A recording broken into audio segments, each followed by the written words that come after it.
संतांच्या शिकवणीप्रमाणे चालून ज्या आसक्ती आपल्याला जगाशी बांधून ठेवतात त्या आपण हळूहळू सोडू लागतो. आम्ही अशा कृतींपासून दूर राहतो ज्यांच्या परिणामामुळे आम्हाला दुसरा जन्म घ्यावाच लागेल. बहुतांश पाश्चिमात्यांना पुनर्जन्माची कल्पना स्वीकार करणे कठीण आहे. विचारसरणी ही गोष्ट सिद्ध करेल की जीवनातील बहुतांशी गुंतागुंतींच्या प्रश्नाचे संयुक्तिक स्पष्टीकरण एकच आहे. उदाहरणार्थ, एखादा दुबळा म्हातारा मनुष्य वर्षानुवर्षे जगतो जो स्वतःस व दुसऱ्यांसही ओझे असतो. या उलट एखादे निरोगी बाळ एकाएकी मरण पावते. असे का? या गोष्टीचे पुनर्जन्म हेच एक समाधानकारक स्पष्टीकरण आहे. त्याचे असे स्पष्टीकरण करणे की एक गूढ दैवी शक्ती मानव जीवनाच्या बाबतीत वाटेल तसा हस्तक्षेप करते, हे बोलणे म्हणजे फक्त निराशा व अविश्वास यांना आमंत्रण देणे होईल. खरे पाहता आई वडिलांनाही समजायला हवे की त्या बाळास त्याच्या स्वतःच्या पूर्वकर्मामुळे सुरुवातीपासूनच अल्पायुष्य लाभले होते व त्यांनी प्रभूचे आभार मानले पाहिजेत की ते बाळ त्यांना थोड्या काळाकरिता कर्जावर दिले होते. त्या बाळास त्याच्या स्वतःच्या पूर्वकर्मामुळे तेवढेच आयुष्य दिले होते, जास्त नव्हे.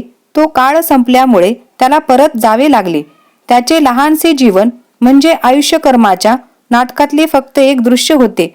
रंगभूमीवरील थोडा काळ हजेरी या लहानशा दृश्याची आवश्यकता होतीच.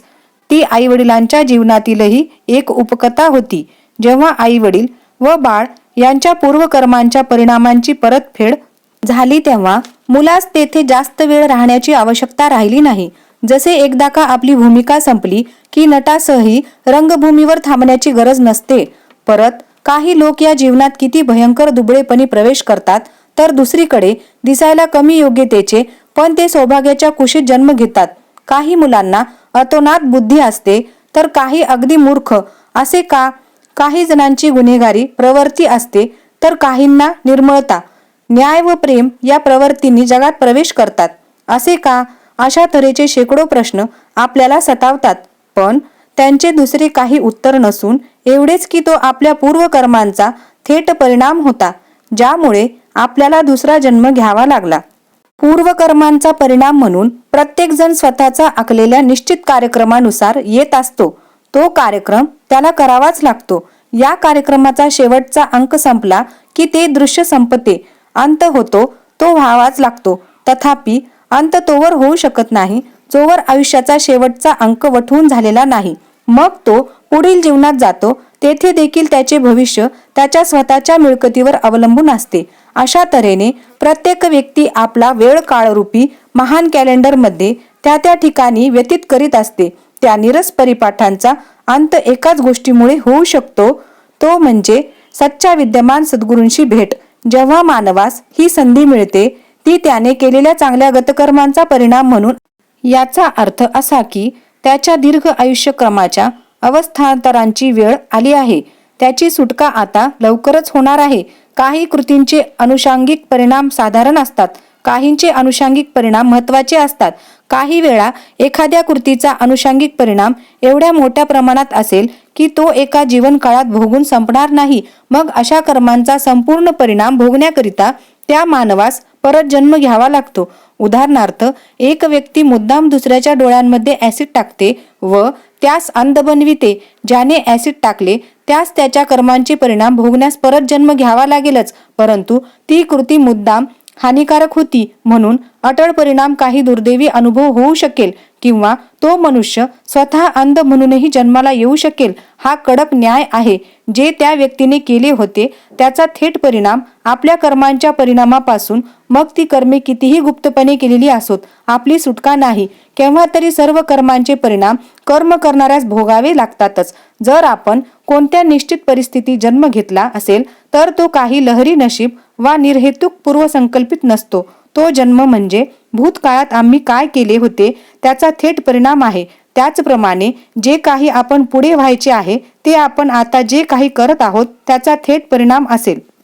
मृत्यूनंतरचे जीवन व पुनर्जन्म या विषयावर पुष्कळ पुस्तके लिहिली गेली आहेत.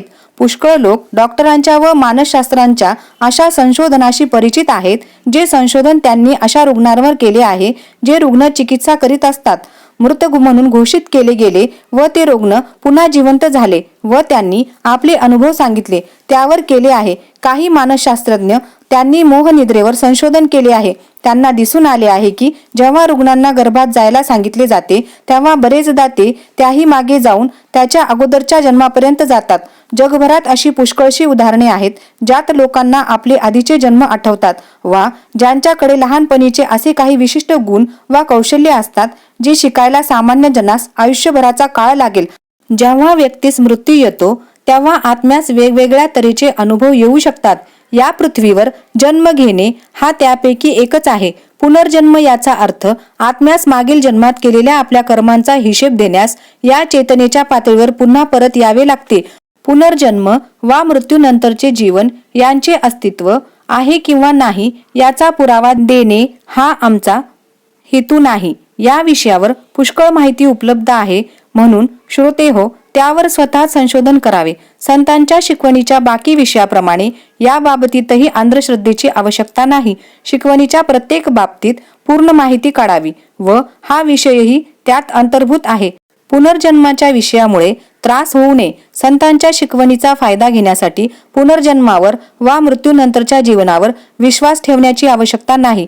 तत्वतः आपण हे स्वीकारू शकतो की या विचारसरणीत काहीतरी तथ्य असावे, पण याबद्दल खात्री पटण्यास एकच मार्ग म्हणजे आपल्या शारीरिक मर्यादांच्या पलीकडे जाऊन विधाने सत्य आहेत किंवा नाही हे अनुभवणे. तर श्रोते हो, जगातील ये जा या विषयावरील आपण परमार्थ परिचय ऐकलोत. यावर तुमचं मत काय आहे हे नक्की कॉमेंट करून सांगा. जन्म मृत्यूच्या विषयावरील असे व्हिडिओ तुम्हाला ऐकण्यास हवे असतील तर आम्हाला कॉमेंट करून नक्की सांगा. भेटूया आपल्या पुढच्या व्हिडिओमध्ये. तोपर्यंत नमस्कार.